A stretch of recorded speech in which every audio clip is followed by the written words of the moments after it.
যদি 1 কোটি টাকা বাজেট হয়, সেখানে 50 লাখ টাকা উপর থেকে নিচ পর্যন্ত আসতে ফেরেশতারা খেয়ে ফেলে।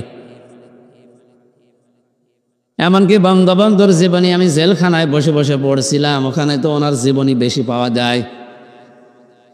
ধানমন্ডির 32 নম্বরে গোপালগঞ্জ থেকে এক লোক গেছে কিছু শাক সবজি নিয়ে, কিছু আলু পটল এগুলো নিয়ে, যে বলছে দারোয়ান আমি নেতার সাথে দেখা করব।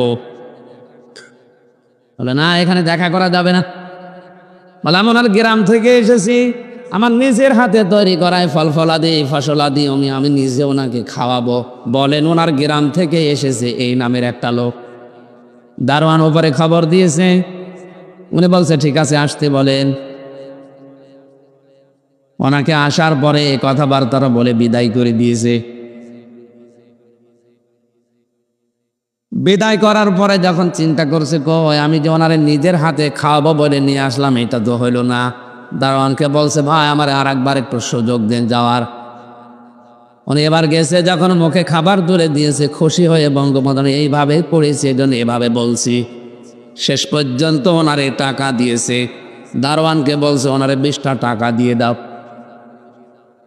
20 টাকা নেওয়ার পরে নিচে এসেছে, এসে ওই লোকটাকে বলছে ভাই 10 টাকা নিন, বঙ্গবন্ধু আপনাকে দিয়েছে। বলছে না, আমি তো টাকা নেওয়ার জন্য আসি না, আমি ওকে ভালোবাসি, আমার গ্রামের লোক, এই জন্যে টাকা আমি নেব না। চলেন দেখি কেমন টাকা দিস। ওপরে যে বলছে স্যার আপনি আমার টাকা দিয়েছেন কেন? আমি তো টাকা নেওয়ার জন্য আসি নাই, নেন আপনার টাকা ফেরত নেন। বঙ্গবন্ধু বলে কি বললেন? আমি যে আপনাকে 20 টাকা দিলাম। আপনার দারোয়ান তোমার 10 টাকা দিয়েছে। অনেক আফসোস করে ওই দিন বলেছিল আল্লাহ, যেই দেশে 2 তলা থেকে নিচ তলায় নামতে 20 টাকা 10 টাকা হয়ে যায়, এ দেশে আমি ডিজিটাল বানাবো কি করে? এদেশে আমি সোনার বাংলা বানাবো কি করে? বাইরে থেকে জানিয়ে আসি, সে চিন্তা ভিক্ষা করে চোরের দল সব সিটি খেয়ে ফেলে।